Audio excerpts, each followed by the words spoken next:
నమస్తే, welcome to news can. నేను మీ వెన్నెల.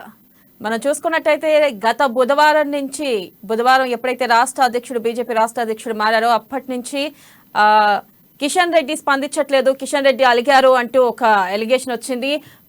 ప్రధానంగా అదే ప్రచారం అయింది. నిన్న కిషన్ రెడ్డి వాటన్నిటికీ తెరదించుతూ నాకు ఏ పదవి ఇచ్చినా నేను పార్టీకి కట్టుబడి ఉంటాను, నేను ఖచ్చితంగా చేస్తాను, నేను ఒక కార్యకర్త నుంచి ఉన్నాను, ఖచ్చితంగా పార్టీ ఏ బాధ్యతలు ఇచ్చినా స్వీకరిస్తాను అని చెప్పి ఆయన చెప్పడం జరిగింది. ప్రధానంగా చూసుకున్నట్టయితే అలాగే బీఆర్ఎస్ అధినేత కేసీఆర్ ఫోకస్ చేశారు. కాంగ్రెస్ అలాగే బీజేపీ అసంతృప్తులను ప్రధానంగా టార్గెట్ చేసుకుని వాళ్ళకి కీలక పదవులు ఇస్తామంటూ కూడా ప్రకటించారు. ముందుగా మనం న్యూస్ పేపర్ చూసుకున్నట్టయితే వెలుగులో ప్రధానంగా వచ్చింది బీజేపీ కాంగ్రెస్ లీడర్లపై బీఆర్ఎస్ ఫోకస్. అసంతృప్త నేతలే టార్గెట్ గా ఆపరేషన్ ఆకర్ష్. రంగంలోకి కేసీఆర్, ఉమ్మడి మెదక్ నేతలకు ఆహ్వానం. ఎన్నికల్లో టికెట్లు లేదంటే పదవులు ఇస్తానని హామీలు. ఉత్తర తెలంగాణ జిల్లాల లీడర్లతో కేటీఆర్ చర్చలు. దక్షిణ తెలంగాణ జిల్లాల నేతలతో హరీష్ సంప్రదింపులు.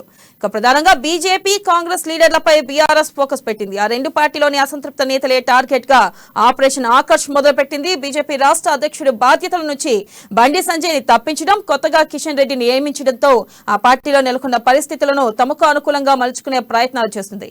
ఇక మరోవైపు పీసీసీ చీఫ్ రేవంత్ రెడ్డికి కొంతమంది సీనియర్ల నుంచి వ్యతిరేకత ఎదురవుతుంది. ఇదే అవకాశం ఆ రెండు పార్టీలోని అసంతృప్త నేతలతో బీఆర్ఎస్ టచ్ లోకి వెళ్ళింది. ఇక అసెంబ్లీ ఎన్నికలకు మరో 4-5 నెలలే ఉండడంతో ఆ పార్టీలోని ముఖ్య నేతలను కారెక్కించుకోవాలని ప్రయత్నాలు చేస్తుంది. ఇంకా మరో పక్కన చూసుకున్నట్టయితే ముగ్గురికి కేసీఆర్ భారీ ఆఫర్ చేస్తారు. ఉమ్మడి మెదక్ జిల్లాలకు చెందిన ఓ మాజీ మంత్రితో కేసీఆర్ ఫోన్ లో మాట్లాడినట్లుగా తెలుస్తుంది.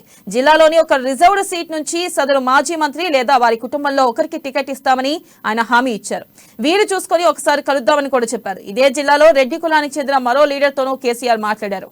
ఇక ఆయన ప్రాతినిధ్యం వహిస్తున్న స్థానంలో బీఆర్ఎస్ కు బలమైన అభ్యర్థి లేకపోవడంతో తమ పార్టీలోకి వస్తే టికెట్ ఇస్తామని మాటిచ్చారు. ఇక ఇదే జిల్లాకు చెందిన ఇంకో లీడర్ తోనూ కేసీఆర్ సంప్రదింపులు జరుపుతున్నారు. కేసీఆర్ ఇచ్చిన భరోసాతోనే సదరు లీడర్ సొంత పార్టీ నాయకులపై హాట్ కామెంట్లు చేసినట్లు గులాబీ పార్టీలో చర్చ జరుగుతుంది. ప్రధానంగా చూసుకున్నట్టయితే కేసీఆర్ ఆపరేషన్ ఆకర్ష్ ని మొదలుపెట్టారు. ఏదైతే బీజేపీ అలాగే ప్రధానంగా కాంగ్రెస్ లో ఉన్న అసంతృప్త నేతలు చాలా మందికి టీపీసీసీ అధ్యక్షుడు రేవంత్ రెడ్డితో కూడా సీనియర్ నాయకులు ఆయన విభేదించడం సకాలంగా జరుగుతుంది. ఇప్పుడు అంతర్గతంగా కుమ్ములాట్లున్నాయి. ఈ నేపథ్యంలో కేసీఆర్ ఆపరేషన్ ఆకర్ష్ దిశగా కాంగ్రెస్ లీడర్లని ఆయన చేర్చుకోవాలని చూస్తున్నారు. దీంతో ఆయన భారీ ఆఫర్ కూడా ఇచ్చారు. ఏంటి ఆఫర్ అంటే కుదిరితే ఎమ్మెల్యే సీట్ లేదంటే కనుక కీలక బాధ్యతలు అప్పగిస్తామంటూ కూడా వ్యాఖ్యానించడం జరిగింది. మనం చూసుకున్నట్టయితే పార్టీలో ఆయన ప్రధానంగా ముగ్గురు ఎమ్మెల్యేలను కూడా మాజీ మంత్రితో కూడా ఫోన్ లో మాట్లాడారు. ఉమ్మడి మెదక్ జిల్లాకు చెందిన మాజీ మంత్రితో కూడా మాట్లాడారు. వీలైతే కలుద్దాము, కలిసి మాట్లాడదాం అంటూ కూడా ఆయన వ్యాఖ్యానించడం జరిగింది. అలాగే మనం రైట్ సైడ్ కాలం లో చూసుకున్నట్లయితే ఎల్లుండే మోదీ సభ. కిషన్ రెడ్డికి ఫస్ట్ టాస్క్. పార్టీ సీనియర్ నేతలతో సమావేశం. వరంగల్ సభను సక్సెస్ చేయాలని సూచన. ఉమ్మడి వరంగల్ అసెంబ్లీ సెగ్మెంట్లకు ఇన్ఛార్జీల నియామకం. వరంగల్ వెస్ట్ ఇన్ఛార్జిగా బండి సంజయ్. భారీగా జనాన్ని తరలించాలని నిర్ణయం. కిషన్ రెడ్డి ఫస్ట్ మీటింగ్ కే బండి సంజయ్ హాజరు. ఇక బీజేపీ రాష్ట్ర అధ్యక్షుడిగా నియమితులైన కిషన్ రెడ్డికి తొలి టాస్క్ వచ్చింది. ప్రధాని నరేంద్ర మోదీతో వరంగల్ లో నిర్వహించనున్న బహిరంగ సభ సక్సెస్ బాధ్యత అటు కేంద్ర మంత్రిగా ఇటు పార్టీ రాష్ట్ర చీఫ్ గా ఆయనపైనే పడింది. శనివారం పలు అభివృద్ధి కార్యక్రమాలకు శంకుస్థాపన పనులు చేయడంతో పాటు బీజేపీ ఏర్పాటు చేసిన భారీ బహిరంగ సభలో పాల్గొనేందుకు వరంగల్ ప్రధాని వస్తున్నారు. ఇక ప్రధానంగా చూసుకున్నట్టయితే కిషన్ రెడ్డి పార్టీ రాష్ట్ర అధ్యక్షుడి బాధ్యతలు చేపట్టిన తర్వాత మోదీ తొలిసారి తెలంగాణకు రాబోతున్నారు. ఈ నేపథ్యంలో కిషన్ రెడ్డి ఒక వ్యాఖ్య చేశారు. మనం సభని సక్సెస్ చేయాలి, ఈసారి సభకి జనాల్ని సమకూర్చాలి, అయితే సభని భారీ ఎత్తున సక్సెస్ చేయాలి అని చెప్పి ప్రధానంగా మాట్లాడడం జరిగింది. అలాగే చూసుకున్నట్టయితే గత బుధవారం కిషన్ రెడ్డికి రాష్ట్ర అధ్యక్షుడి బాధ్యతలు అప్పగించారు. అప్పటి నుంచి ఏంటంటే ఒక గుసగుసలు వినిపిస్తున్నాయి. కిషన్ రెడ్డి మీడియా ముందుకు రాకపోవడంతో ఏమన్నారంటే అప్పుడు కిషన్ రెడ్డికి ఈ పదవి ఇష్టం లేదు, అందుకే కిషన్ రెడ్డి మీడియా ముందుకు రావట్లేదు, అలాగే కేంద్ర మంత్రి పదవి పోతుందేమో అని చెప్పి భయం ఉంది అని చెప్పి నిన్న వాటన్నిటికీ ఆయన చెక్ పెడుతూ ఢిల్లీలో ప్రెస్ మీట్ లో మాట్లాడారు. అలాగే ఇక్కడ హైదరాబాద్ లో కూడా చెప్పారు. ప్రధానంగా నాకు పార్టీ నాకు ఏ పదవి ఇచ్చినా దాన్ని నేను స్వీకరిస్తాను, 1980 నుంచి పార్టీలో పనిచేస్తున్నానని చెప్పి ఆయన వ్యాఖ్యానించడం జరిగింది. ఈ నేపథ్యంలో హైదరాబాద్ మీటింగ్ లో ఆయన ప్రధానంగా ఏం చెప్పారంటే ఎల్లుండి మీటింగ్ ఉంది. మోదీ 8వ తేదీన తెలంగాణకు రానున్నారు. అనేక కార్యక్రమాలకు శంకుస్థాపన చేయనున్నారు. ఈ నేపథ్యంలో తెలంగాణలో భారీ బహిరంగ సభ ఏర్పాటు చేశారు. ఆ సభకి జనాలు సమీకరించాలి, అలాగే సభని గ్రాండ్ సక్సెస్ చేయాలి అని చెప్పి క్షేత్ర స్థాయిలో ఆయన వ్యాఖ్యానించడం జరిగింది. అలాగే కార్యకర్తలకి కీలక నేతలకు కూడా చెప్పడం జరిగింది. కానీ ఈ సమావేశానికి బండి సంజయ్ హాజరు కాలేదు, గైహాజరయ్యారు. అసలుకి అంటే మేబీ రాష్ట్ర అధ్యక్ష పదవి నుంచి తొలగించారనే ఆయన అసంతృప్తిలో ఉన్నారా, లేకపోతే ఇతరత్ర కారణాలు తెలియదు. కానీ మనకి కాకపోతే బండి సంజయ్ మాత్రం ఈ సభకి ఏదైతే సమీక్షా సమావేశానికి మాత్రం ఆయన హాజరు కాలేదు. మరి సభకైనా బండి సంజయ్ హాజరవుతారా లేదా అనేది మనం చూడాలి. నెక్స్ట్ మనం చూసుకున్నట్టయితే టౌన్ల అభివృద్ధికి 10 ఏళ్లలో 1,00,000 కోట్లు ఖర్చు చేస్తాం. అందులో కేంద్రం ఇచ్చింది 9,000 కోట్లే. హైదరాబాద్ లో 24 గంటలు మంచినీళ్ళు ఇస్తాం. మూసీపై ఎక్స్ప్రెస్ వే నిర్మిస్తాం. పాత బస్తీకి మెట్రోని విస్తరిస్తాం. MAUD రిపోర్ట్ రిలీజ్ లో మంత్రి. ఇక రాష్ట్రానికి 70% ఆదాయం మున్సిపాలిటీల నుంచే వస్తుందని, అందుకే పట్టణాల్లో సౌలతుల కోసం అప్పులు తెచ్చి మరీ ఖర్చు చేస్తున్నామని మంత్రి కేటీఆర్ చెప్పారు. పట్టణాల అభివృద్ధికి 10 ఏళ్లలో 1.21 లక్షల కోట్లు ఖర్చు చేశామని తెలిపారు. అయితే అందులో 9,000 కోట్లు మాత్రమే కేంద్రం ఇచ్చిందని కేటీఆర్ పేర్కొన్నారు. ప్రధానంగా చూసుకున్నట్టయితే కేటీఆర్ టౌన్ల అభివృద్ధికి 10 ఏళ్లలో 1,00,000 కోట్లు ఖర్చు చేశామని చెప్తున్నారు. కానీ అంటే నగరాల్లో ఇంకా చేయాల్సిన అభివృద్ధి పనులతో పాటు ప్రధానంగా మనం ఈ మధ్య కాలంలో ఎదుర్కొంటున్న సమస్య కుక్కల సమస్య బెడద ఒకటి ఉంది. వాటి గురించి ఆయన ఏం ప్రస్తావించలేదు.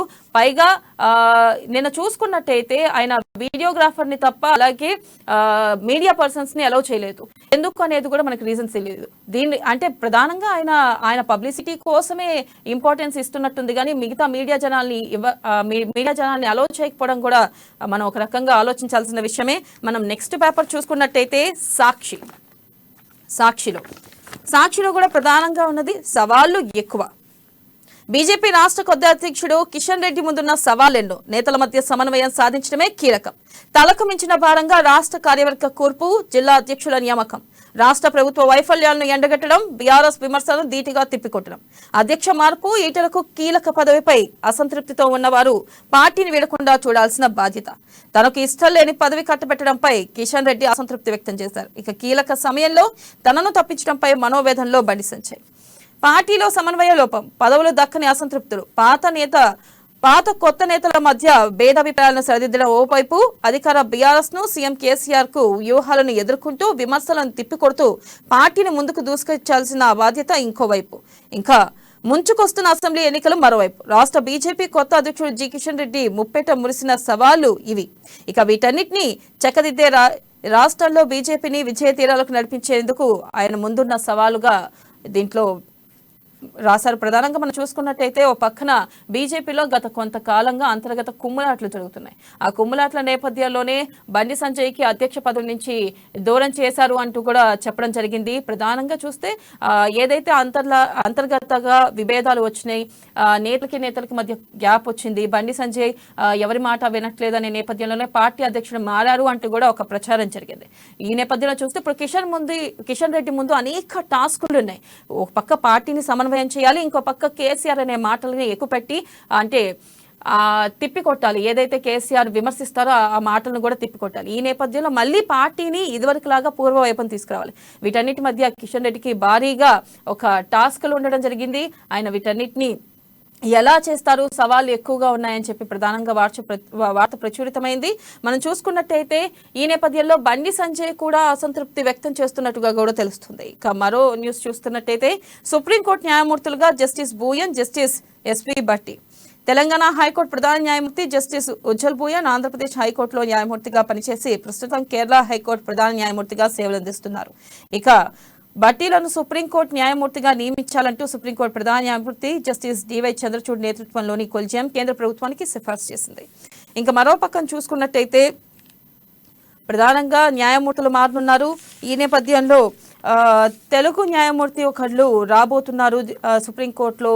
అంటే ఇప్పుడు దాకా 34 ఉన్న పోస్టులు ప్రస్తుతం 31 ఉన్న నేపథ్యంలో పోస్టులు కూడా భర్తీ చేయడానికి ప్రయత్నాలు జరుగుతున్నాయి. ఇక నెక్స్ట్ పేపర్ చూసుకున్నట్టయితే ఈనాడులో ప్రధానంగా 8 ప్రధాని శంకుస్థాపనలు, 6,050 కోట్ల ప్రాజెక్టులకు ప్రధాని మోదీ శంకుస్థాపన చేయనున్నారు.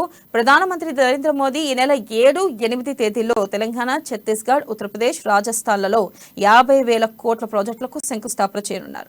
ఆయన 7న ఛత్తీస్గఢ్, ఉత్తరప్రదేశ్లో, 8న తెలంగాణ, రాజస్థాన్లో పర్యటిస్తారు. ఇక తెలంగాణ పర్యటనలో భాగంగా శనివారం వరంగల్లోని కాజీపేటలో 500 కోట్లతో గూడ్స్ రైల్ వ్యాగన్ల తయారీ కర్మాగారానికి శంకుస్థాపన చేస్తారు. ఈ కేంద్రం దేశంలో వ్యాగన్ల తయారీ సామర్థ్యాన్ని మరింత మెరుగుపరుస్తుందని ప్రధానమంత్రి కార్యాలయం ఒక ప్రకటన తెలిపింది. ప్రధానంగా చూసుకున్నట్టయితే బీజేపీ 8న మోదీ సభ నిర్వహించనున్నారు. ప్రధానంగా మోదీ తెలంగాణకు కొన్ని శంకుస్థాపనలు చేయడానికి వస్తున్నారు. ఈ నేపథ్యంలోనే ఆయన ఇక్కడ భారీ బహిరంగ సభ కూడా ఏర్పాటు చేస్తారు. ఇక కింద చూసుకున్నట్టే నెక్స్ట్ న్యూస్ చూస్తే ఇప్పటి వరకు ఏ పదవి కోరలేదు, ఇచ్చింది వద్దం లేదు. పార్టీయే నా శ్వాస, తెలంగాణలో అధికారమే లక్ష్యంగా పనిచేస్తా భాజపా నూతన అధ్యక్షుడు జి కిషన్ రెడ్డి. పార్టీయే తన శ్వాస అని కేంద్ర మంత్రి భాజపా తెలంగాణ నూతన అధ్యక్షుడు జి కిషన్ రెడ్డి పేర్కొన్నారు. 1980 నుంచి భాజపాలో పనిచేస్తున్న తాను ఇప్పటి వరకు ఏ పదవి కోరలేదని, ఇచ్చింది వద్దం లేదని అభిప్రాయపడ్డారు. క్రమశిక్షణ గల సైనికుడిగా పార్టీ సిద్ధాంతాల కోసం పనిచేయడం ఒకటే తనకు తెలుసన్నారు. మనం చూస్తున్నాం కిషన్ రెడ్డికి పదవి బాధ్యతలు అప్పగించిన తర్వాత తెలంగాణకు మొదటిసారిగా మోదీ రాబోతున్నారు. ఈ సభను సక్సెస్ చేయాలని చెప్పి ఆయన ప్రధానంగా సూచించడం జరిగింది. అలాగే ఎప్పుడైతే కిషన్ రెడ్డి మీద ఆయనకి పదవి ఇష్టం లేదు అలిగారు అంటూ వ్యాఖ్యల్ని ఆయన తిప్పికొట్టారు. ఈ నేపథ్యంలో ఆయన పార్టీయే నా శ్వాస, నేను ఖచ్చితంగా పార్టీ ఏ బాధ్యతలు అప్పగించినా చేస్తాను, నేను పార్టీకి అవిధేయంగా ఉండను, ఖచ్చితంగా పార్టీ ఏ బాధ్యతలు అప్పగిస్తుందో ఆ బాధ్యతలు సమర్థవంతంగా తీర్చిదిద్దుతాను అని చెప్పి ఆయన వ్యాఖ్యానించడం జరిగింది. నెక్స్ట్ మనం చూసుకున్నట్టయితే పురపాలక శాఖ ప్రగతి నివేదికను ఆవిష్కరిస్తున్న మంత్రి కేటీఆర్ చిత్రంలో మనం ప్రధానంగా చూసుకున్నట్టయితే రాష్ట్ర వ్యాప్తంగా ఈ విద్యా సంవత్సరంలో ప్రభుత్వమే ఆశ్రమ పాఠశాలల వసతి గృహాలు ప్రారంభంపై 22 రోజులవుతుంది. కానీ ఇప్పటి వరకు చాలా చోట్ల విద్యార్థికి హాస్టల్లో కూడా చేరలేదు. కొన్ని చోట్ల పిల్లలు వస్తున్నప్పటికీ హెచ్ఎంలు చేర్చుకోవడం లేదు. కొద్ది రోజులు ఆగి రండని చెబుతున్నారు. ఇంకా మరో న్యూస్ చూసుకున్నట్టయితే జీవో 111 ఎత్తివేత నేపథ్యంలో హైదరాబాద్ అంతటి మరో నగరాన్ని శివారులో నిర్మించొచ్చని పురపాలక పరిశ్రమలు, ఐటీ శాఖల మంత్రి కేటీఆర్ పేర్కొన్నారు. ఇక ఇందుకు సంబంధించి రానున్న 15 రోజుల్లో మార్గదర్శకాలు రూపొందిస్తామని తెలిపారు. ఇంకా మరో పక్కన చూస్తున్నట్టయితే గడిచిన 9 ఏళ్లలో పట్టణ ప్రాంతాల్లో 1,21,294 కోట్లను పురపాలక శాఖ ద్వారానే అభివృద్ధి పనుల కోసం ఖర్చు చేశామని, 2004 నుంచి 2014 వరకు అప్పటి ప్రభుత్వాలు కేవలం 26,211 కోట్లు మాత్రమే వ్యయం చేశారు తెలిపారు. మనం చూస్తున్నట్టయితే రాష్ట్రంలో అభివృద్ధి జరిగింది. తెలంగాణ వ్యాప్తంగా మేము 1,21,294 కోట్లు ఖర్చు పెట్టి అభివృద్ధి దిశగా ముందుకెళ్తున్నాము అని చెప్పి రానున్న 15 రోజుల్లో మార్గదర్శకాలు రూపొందిస్తామని చెప్పి కూడా కేటీఆర్ వ్యాఖ్యానించడం జరిగింది. ప్రధానంగా ఈ మీటింగ్ లో అయితే ఆయన కుక్కల గురించి కానీ అలాగే నాలాల గురించి కానీ ఏం ప్రస్తావించలేదు. ప్రజెంట్ వర్షాకాల నేపథ్యంలో ఆయన ఎటువంటి ప్రస్తావన తీసుకురాలేదు. మనం కొంతకాలంగా చూసుకుంటున్నాం జిహెచ్ఎంసీ పరిధిలో కుక్కలు చాలా చెలరేగిపోతున్నాయి. అలాగే తెలంగాణ వ్యాప్తంగా పిచ్చి కుక్కలు స్వేర విహారం మొదలైంది. అక్కడ స్వేర విహారం వల్ల చాలా మందిని కరవడం జరుగుతుంది. ఈ నేపథ్యంలో ఎటువంటి ప్రకటన చేయలేదు. ఇక్కడ మేయర్ కూడా విజయలక్ష్మి ఉన్నారు, దాని గురించి కూడా ఎటువంటి ప్రస్తావన రాలేదు. అలాగే నాలాల గురించి కూడా, అంటే వర్షాకాలం నేపథ్యంలో నాలాల బాగు వీటి గురించి కూడా దేని గురించి మాట్లాడలేదు. పైగా నిన్న జరిగిన సమావేశంలో ప్రధానంగా వీడియోగ్రాఫర్స్ ని తప్ప మీడియా పర్సన్స్ ని అలౌ చేయలేదు. దీన్ని బట్టి చూస్తే అర్థమవుతుంది కేటీఆర్ కి ఏదైతే ఆయన కేటీఆర్ కి ప్రధానంగా వీడియోగ్రాఫర్ని అనుమతించి మీడియా పర్సన్స్ ని అనుమతించకపోవడంపై కూడా ప్రధానంగా ఆయన పబ్లిసిటీయే ముఖ్యం, కానీ మీడియా పర్సన్స్ ని ఎందుకు అనుమతించలేదు అని కూడా ఒకటి మనకి వినిపిస్తుంది. నెక్స్ట్ మనం చూసుకున్నట్టయితే ఇప్పటి వరకు ఏ పదవి ఇచ్చినా చేస్తా అని చెప్పి కూడా మన కిషన్ రెడ్డి చెప్పడం జరిగింది. ఈ నేపథ్యంలో మనం దీనిపై మరింత పూర్తి విశ్లేషణను మా బ్యూరో చీఫ్ కృష్ణమూర్తి ఉన్నారు, మనతో మాట్లాడతాం. కృష్ణమూర్తి చెప్పండి, నేను కిషన్ రెడ్డి వ్యాఖ్యానించడం జరిగింది, తనకి ఏ పదవి ఇస్తానా నేను చేస్తాను, నేను పార్టీకి విధేయుడిగా ఉంటాను, అంతేగాని నేను అలగలేదు అని చెప్పి ప్రధానంగా ఆయన వ్యాఖ్యానించడం జరిగింది. మీరు దీనిపై ఏమంటారు? వాస్తవానికి కిషన్ రెడ్డి 1980 నుంచి పార్టీ సామాన్య కార్యకర్తగా ఆయన పనిచేస్తున్నారు. వివిధ హోదాల్లో రాష్ట్ర అధ్యక్షుడిగా 2 సార్లు పనిచేస్తారు. ఇప్పుడు 3వసారి ఆయన రాష్ట్ర అధ్యక్షుడిగా పదవి స్వీకరించబోతున్నారు. 3వసారి నియమితయ్యారు. కేంద్ర మంత్రిగా 4 సంవత్సరాలుగా పనిచేస్తా ఉన్నారు. అక్కడ కూడా నిబద్ధతతో పనిచేశారు. ఆయన తనకంటూ అంటే వర్కింగ్ స్టైల్లో కూడా ఆయనది సపరేట్ కొంత ప్రత్యేక విధానంగా ఆయన ముందుకెళ్తారు. ఎవరిని ఎక్కడ నొప్పించకుండా తాను అనుకున్నది మాత్రమే చేయగలరు ఆయన.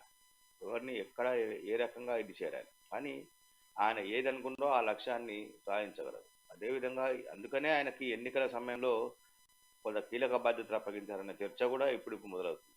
బండి సంజయ్ని తప్పించడం అనేది ఒక రకమైనటువంటి పార్టీ శ్రేణుల్లో అసంతృప్తి కానీ రాష్ట్ర వ్యాప్తంగా చర్చ దారితీసినప్పటికీ ఆయన మొదటి నుంచి కూడా ఒక పార్టీకి క్రమశిక్షణ గల కార్యకర్తగా ఆయన ముందుకు వెళ్తా ఉన్నారు. ఆ నేపథ్యంలో నేను చెప్పాను. అంటే కొంతకాలంగా 3-4 రోజులుగా ఆయన బుధవారము ఆ, మంగళవారం పార్టీ అధ్యక్షుడిగా నియమిస్తూ ఆదేశాలు జారీ అయినప్పటి నుంచి ఆయన పార్టీ కొంత అసంతృప్తితో ఉన్నారు. ఆయనకు ఇష్టం లేదు ఇప్పటి అంటే రాష్ట్ర అధ్యక్ష బాధ్యతలు తీసుకోవడంతో కేంద్ర మంత్రి పదవి ఆయన పోయే అవకాశం ఉంది. కాబట్టి ఆయనకు ఇష్టం లేదు. ఒక రకంగా చెప్పాలంటే డిమోషన్ ప్రమోషన్ కాదు. అంటే ఆయన క్యాబినెట్ హోదాలో కేంద్ర మంత్రివర్గంలో పనిచేస్తున్నారు. ఆయన కింద సుమారు 5 మంది సహాయ మంత్రులు ఉన్నారు. చాలా పెద్ద పోర్ట్ఫోలియో అనేది 5 శాఖలు ఆయనకు కేటాయించారు మోడీ. అయితే ఈ శాఖలు అంటే ఒక రకంగా చెప్పాలంటే 5గురు మంత్రుల స్థాయిలో ఆయన పనిచేస్తున్నారని చెప్పొచ్చు. ఆ నేపథ్యంలో ఆయన పార్టీ అధ్యక్ష పదవి కట్టబెట్టడం అనేది కొంత డిమోషన్ ఇవ్వడమే. ఆయన కొంత డిమాండ్లు అయ్యారు, కొంత అలగా ఉన్నారు, ఆయన కొంత మానసికంగా కొంత సంఘర్షణకు గురవుతున్నారు అని చెప్పేసి కొంత ప్రచారం జరుగుతుంది. ఆ ప్రచారం మీద క్లారిటీ ఇచ్చేందుకు మాత్రమే ఆయన ప్రశ్నలు తెలుస్తా ఉన్నది. పార్టీ బాధ్యతలు తీసుకునేందుకు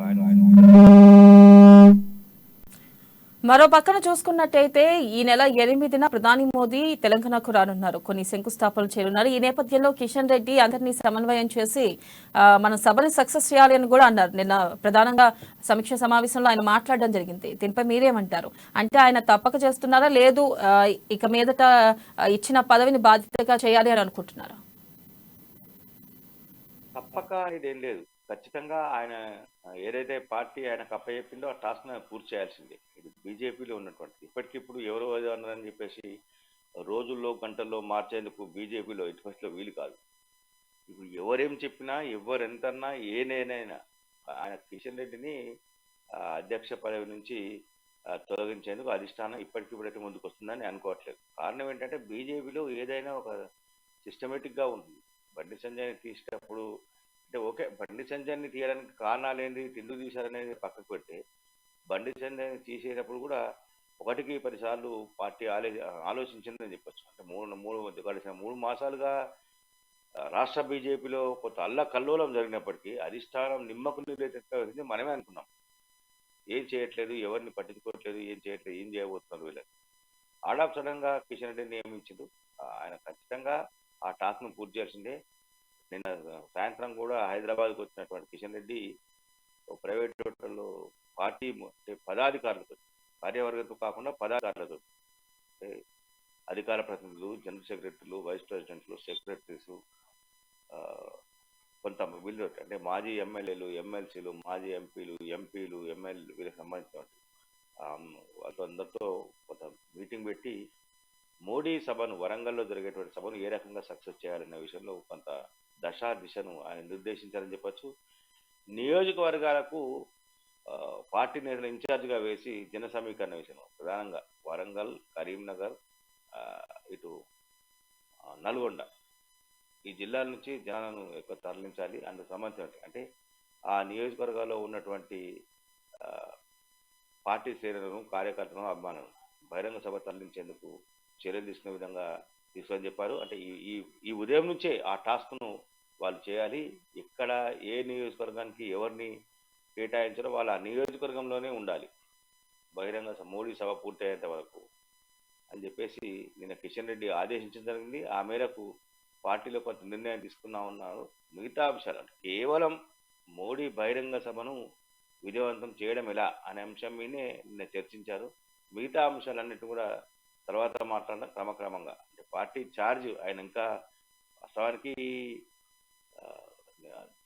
ఒక ప్రొసీజర్ ప్రకారంగా పోవాలంటే ఆయన ఇంకా పార్టీ రాష్ట్ర కార్యాలయంలో ఛార్జ్ తీసుకుని రాష్ట్ర కార్యాలయం అడిగారు. అంటే అధ్యక్ష పదవి కేటాయించిన తర్వాత, అధ్యక్ష పదవిలో నియమితులైన తర్వాత ఆయన పార్టీ రాష్ట్ర కార్యాలయం రాలేదు. బహిరంగ సభను పూర్తి చేసిన తర్వాత మంచి రోజు చూసుకొని ఆయన వస్తారంటున్నారు. అంటే ఇప్పట్లో శ్రావణ మాసం తర్వాత బాగానే ఉన్నాయి, కానీ ఇప్పుడున్నటువంటి ఆషాఢము, అధిక ఆషాఢం ఈ 2 మాసాలు ఉంది కాబట్టి అంటే ఈ 2 మాసాలు మనం చూసుకున్నట్టయితే మరో పక్కన బండి సంజయ్ కూడా తీవ్ర అసంతృప్తితో ఉన్నారంటూ తెలుస్తుంది. నిన్న ఆయన పదాధికారుల సమావేశానికి హాజరు కాలేదు. ఆయన అసంతృప్తితోనే ఉన్నారంటారా? అంటే ఈ సమావేశానికి హాజరు కాకపోవడానికి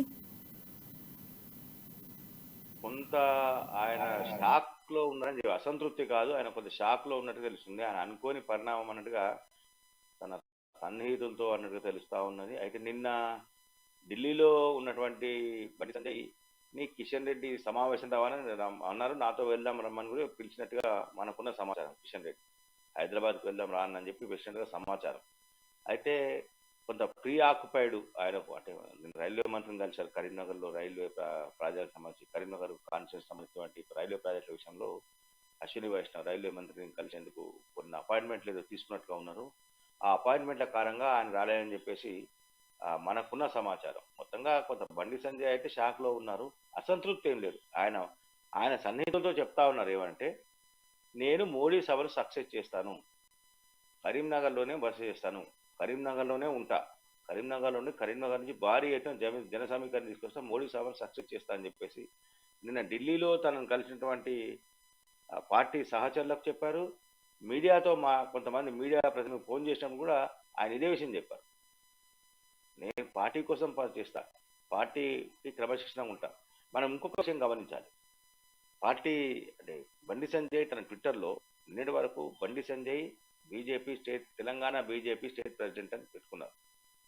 కానీ మొన్న మధ్యాహ్నం నుంచి దాని ట్వీట్లో మార్చారు. బండి సంజయ్ కుమార్ బీజేపీ యాక్టివిస్ట్ అని దాంట్లో ట్విట్టర్లో కూడా మార్చారు. ట్విట్టర్ ఆయన బీజేపీ కార్యకర్తగా నేను పనిచేస్తా ఖచ్చితంగా అని చెప్పేసి ఆయన మరోసారి చెప్పారు. దానికి సంబంధించి అంటే ఆయన అసంతృప్తి ఉన్నమాట వాస్తవమైనప్పటికీ దాన్ని బయటకు చెప్పకుండా కొంత షాక్లో ఉన్నట్టుగా మనకు స్పష్టంగా అర్థమవుతా ఉన్నది.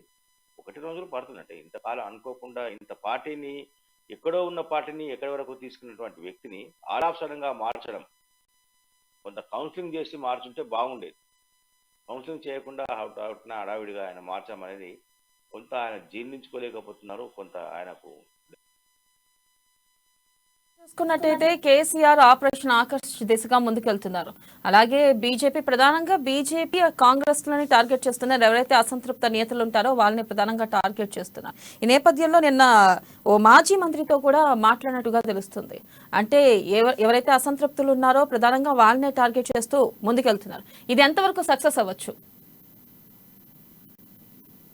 టీఆర్ఎస్ ఆపరేషన్ ఆకర్షణ అనేది ఈ రోజు చేపట్టిందిగా నిన్న చేపట్టింది కాదు. 2014లో అధికారం జూలై 6 ప్రమాణ స్వీకారం చేసిన మరుక్షణం నుంచే ఆపరేషన్ ఆకర్షణ మొదలైంది. అప్పుడే అంటే అక్కడ ఉన్నటువంటి బీఎస్పీ కానీ మిగతా పార్టీ నుంచి గెలిచిన వాళ్ళందరూ ఒక్కొక్కరు క్రమంగా పార్టీగా ప్రజాప్రతినిధులు, ఎమ్మెల్యేలు చేరారు, ఎంపీలు చేరారు. పొంగులేటి శ్రీనివాసరెడ్డి వైఎస్ఆర్టీపీ నుంచి గెలిచారు, వైఎస్ఆర్సీపీ నుంచి గెలిచారు, జగన్ పార్టీ నుంచి. ఆ తర్వాత ఆయన ఎంపీగా ముందునే బీఆర్ఎస్లో చేరారు. ఆయనకు సంబంధించిన 3 ఎమ్మెల్యేలు కూడా బీఆర్ఎస్లో చేరారు. అదేవిధంగా మల్లారెడ్డి, ఇప్పుడు ప్రస్తుతం మన మంత్రి మేడ్చల్ నుంచి ప్రాతినిధ్యం వస్తున్నటువంటి మల్లారెడ్డి, ఆయన మల్కాగిరి ఎంపీగా గెలిచారు టీడీపీ నుంచి, ఆయన చేరారు. అంటే ఆ చాలామంది ఎమ్మెల్యేలు ఎంపీలుగా విరుద్ధ మిగతా ఎమ్మెల్యేలు కూడా చాలామంది కాంగ్రెస్ పార్టీ చెందిన వాళ్ళు, టీడీపీ చెందిన వాళ్ళు చాలామంది చేరారు. 2014 అది జరిగింది, 2018 గెలిచిన వాళ్ళు జరిగింది, ఇప్పుడు జరుగుతుంది. కారణం ఏంటంటే ఆయన అయితే అదిరించడము, బెదిరించడము, లేదు అంటే ప్రలోభాలు పెట్టారు. దీంతో ఆపరేషన్ ఆకర్ష్ బీఆర్ఎస్ సక్సెస్ అవుతా ఉన్నది. సక్సెస్ అవుతుంది కూడా కొంతమంది. మనం అనుకున్నట్టుగా అంటే ఏ పార్టీలో ఉన్నారో వాళ్ళు పోతా ఉన్నారు. అయితే ఒక్కటి బీఆర్ఎస్లో చేరే వాళ్ళు ఒక్కటి మాత్రం పరిశీలించాల్సిన అవసరం ఉంది, కొంచెం ఆలోచన చేయాల్సిన అవసరం ఉంది. చేరొద్దు అనేది వాళ్ళ వ్యక్తిగత అంశం, వాళ్ళ వ్యక్తిగత ఇష్టం, వాళ్ళ కార్యకర్తల అభిప్రాయం, వాళ్ళ విఘ్నతకు వదిలేయాలి. కానీ బీఆర్ఎస్ అనేది ప్రస్తుతం ఓవర్ఫ్లోలో ఉంది. అది కారులో కెపాసిటీకి మించినటువంటి జనాలు ఉన్నారు దాంట్లో. కాబట్టి దీన్ని దృష్టిలో పెట్టుకొని చేరితే వాళ్ళకు ఉపయోగం ఉంటుంది.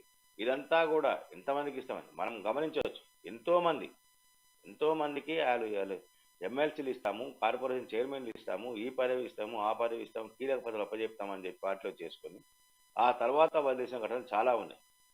ఇప్పుడు మనం వ్యక్తిగతంగా కొంతమంది పేర్లు చెప్తే ఇబ్బంది, కానీ కొంతమంది సీనియర్ నాయకులు ఇటు కాంగ్రెస్లో కానీ ఇటు టీడీపీలో కానీ కీలక భూమికలు పోషించిన వాళ్ళు, బీఆర్ఎస్లో 2014లో కీలక భూమిక పోషించిన వాళ్ళు కూడా ఇప్పుడు అసలు అతాపతా లేకుండా పోయారు. అడ్రస్ ఎక్కడుందో తెలుస్తుంది వాళ్ళు. పార్టీలో వాళ్ళ స్థానం ఏందనేది వాళ్ళే చెప్పలేకపోతున్నారు.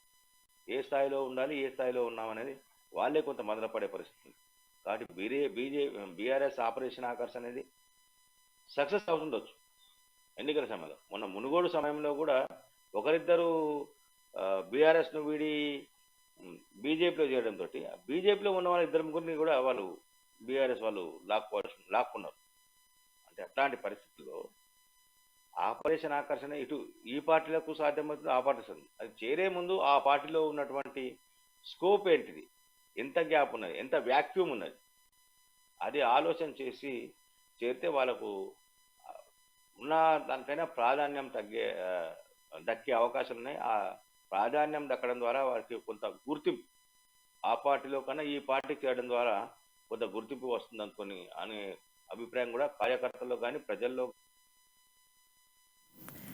మరో పక్కన నిన్న చూసుకున్నట్టయితే నిన్న పురపాలక శాఖ 9 ఏళ్ల ప్రగతి నివేదికను ఆవిష్కరించారు మంత్రి కేటీఆర్. ఈ నేపథ్యంలో ఆయన 70% మనకి పురపాలక శాఖ నుంచే వస్తుంది అని చెప్పి వ్యాఖ్యానించడం కూడా జరిగింది.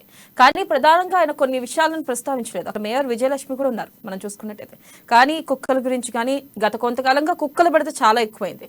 దాంతో పాటు ఏంటంటే నాలాల గురించి కూడా ఏం ప్రస్తావించలేదు. ప్రధానంగా ఇంకోటి కూడా వినిపిస్తుంది, మీడియా వారిని అనుమతించలేదు, కేవలం వీడియోగ్రాఫర్ని మాత్రమే అనుమతించారు. ఇదంతా పబ్లిసిటీ స్టంట్ అనుకోవచ్చా మనం?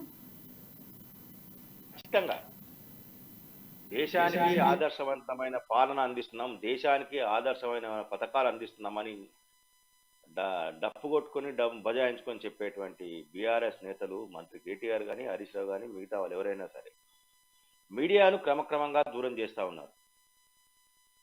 సచివాలయం పెద్ద నిర్మించాము, కోట్లు పెట్టాము, నిర్మించాము, అసలు ఆదర్శము, దేశానికి ఆదర్శం పార్లమెంట్ భవనం కన్నా చాలా బాగుందని చెప్తున్నారు. సచివాలయంలోకి మీడియాను అనుమతించారు. కానీ వాళ్ళకు కావాల్సిన సమయంలో మాత్రం వాళ్ళు ఆ పబ్లిసిటీ చేసుకునేందుకు ఆ మీడియా సంస్థల మేనేజ్ చేస్తుంటారు. తాజాగా నిన్న నివేదిక తెచ్చారు. నివేదిక ఇచ్చినప్పుడే నిస్సిగ్గుగా మీడియాకి ఇన్విటేషన్ పంపించాం. నిస్సిగ్గుగా ఐఎన్పిఆర్ నుంచి ఒక సమాచారం పంపించారు మీడియా ప్రకటన. కేవలం visuals allowed, videographers allowed, not reporters అని పెట్టారు. ఓన్లీ వీడియోగ్రాఫర్స్ అని పెట్టారు. అంటే వీడియోగ్రాఫర్స్ పెడితే ఆయన చెప్పే గంటన్నర ఉపన్యాసము, ఆయన గంటన్నర చెప్పే డబ్బా కొట్టుకునే భజన కార్యక్రమాన్ని మీడియా సంస్థలు ఇవ్వాలి. ఎదురు ప్రశ్నిస్తే వాళ్ళకి ఇబ్బంది, ప్రశ్నించొద్దు. 1,00,000 కోట్లు పెట్టాము, దాంట్లో 8,000 కోట్లు 9,000 కోట్లు కేంద్రం నుంచే వచ్చినాయి, మిగతా అంతా మేమే. ఎడికెళ్ళి తెచ్చినావు నువ్వు? అప్పు చేసినావు కదా, అప్పే కదా, మీ ఇంటికెళ్ళి పెట్టినావా? మీ ఆస్తి ఏమైనా నమ్మినావా? జన్వాడ ఫామ్ హౌస్లో పండించిన పంటతోటి మున్సిపల్ శాఖకి ఏమైనా ఇచ్చినావా నువ్వు డబ్బులు? గజ్వేల్లో ఎర్రవెల్లి ఫామ్ హౌస్లో పండే పంటతోటి మాకేమైనా పట్టణాన్ని అభివృద్ధి చేసినావా? ఏడమూరి కట్టినా చూపించు. మీరు పండించిన పంటలతో కోట్ల రూపాయలు వస్తాయని చెప్తున్నారు కదా. మేము పండించే పంటకు ₹1,00,00,000, ఎకరకు ₹1,00,00,000 సంపాదించాం గతంలో కేసీఆర్ చెప్పింది. ఆ ₹1,00,00,000లో 10,000 మున్సిపల్ శాఖకు పెట్టి ఏమన్నా చేసినావా? పిల్లలు చచ్చిపోతున్నారు, కుక్కలను దాడులు, కుక్కలు గడిచి కుక్కలు ఎత్తుకపోతే చిన్నపిల్లలు చనిపోతున్నారు. దాని గురించి మాట్లాడలే. అభివృద్ధి, దేశానికి ఆదర్శము, పట్టణాలు పెంచినాము, ఆదాయం పెంచినాము, సంపదను పెంచినాము, సంపద సృష్టిస్తున్నాము. ఏం సృష్టించిన సంపద? డ్రైనేజ్లో కూడా కొట్టుకపోతున్నారు. జాతీయ మానవ హక్కుల కమిషన్ మీకు నోటీసు పంపించింది. దాని గురించి మాట్లాడవే, దానికి సమాధానం చెప్పవే. వర్షం పడితే నీళ్లు ఎక్కడెక్కడ నీళ్లు, చిన్న వర్షానికే హైటెక్ సిటీ మేము నిర్మిస్తున్నాం, హైటెక్ సిటీ మరో నగరం నిర్మిస్తాం, త్రిబుల్ జియో రద్దయిన నేపథ్యంలో మరో నగరం నిర్మిస్తున్నామని చెప్తా ఉన్నారు.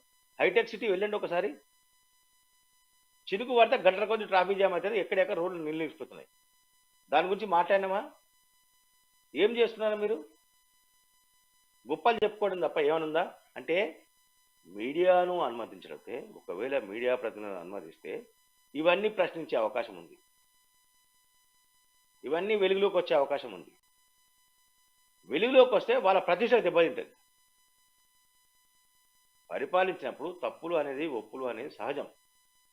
తప్పులను సరిదిద్దుకునే ప్రయత్నం చేయాలి. విమర్శలను సద్విమర్శను స్వీకరించి విమర్శలను సూచనగా తీసుకోవాలి. సమర్థుడైతే, సమర్థవంతమైన నాయకుడు అయితే, సమర్థవంతమైన పాలన జరిగితే విమర్శన సూచనగా తీసుకోవాలి. విమర్శించొద్దు మా దగ్గర. మేము చెప్పింది వినండి, మేము నియంత్రణము, మేము నిజాం వారసులము అన్నట్టు వ్యవహరిస్తే right Krishnamurthy, right right Krishnamurthy, thank you. మనం చూసుకున్నట్టయితే హైదరాబాద్ లో ప్రధానంగా తెలంగాణలో రాజకీయ సమీకరణలు మారుతున్నాయి. అలాగే నిన్న కేటీఆర్ సమావేశం కానీ, అలాగే ప్రధానంగా బీజేపీలో జరుగుతున్న అంతర్గత కుమ్ములాట్లు కానీ, ఈ నేపథ్యంలో బీజేపీలో త్వరలో ఏం జరగబోతుంది, కిషన్ రెడ్డి అధ్యక్ష బాధ్యతలకు చేపట్టారు. ఆ తర్వాత ప్రధానంగా ఏం జరగబోతుంది, ఆయన ఎలా పార్టీలో అంతర్గత కుమ్ములాటని సాల్వ్ చేస్తారంటే ఎలా దాన్ని సర్ది చెప్తారు, ఏం జరుగుతుంది, బీజేపీ ఎన్నికల్లో అంటే తెలంగాణ ఎన్నికల్లో బీజేపీ ఏ మేరకు విజయం సాధిస్తుంది, ఇవన్నీ తెలియాలంటే మనం కొన్ని రోజుల వరకు ఆగాల్సిందే. ఇది వాళ్ళ న్యూస్ అనాలిసిస్. కీప్ వాచింగ్ అమ్మా న్యూస్, నిజం కోసం జనం కోసం.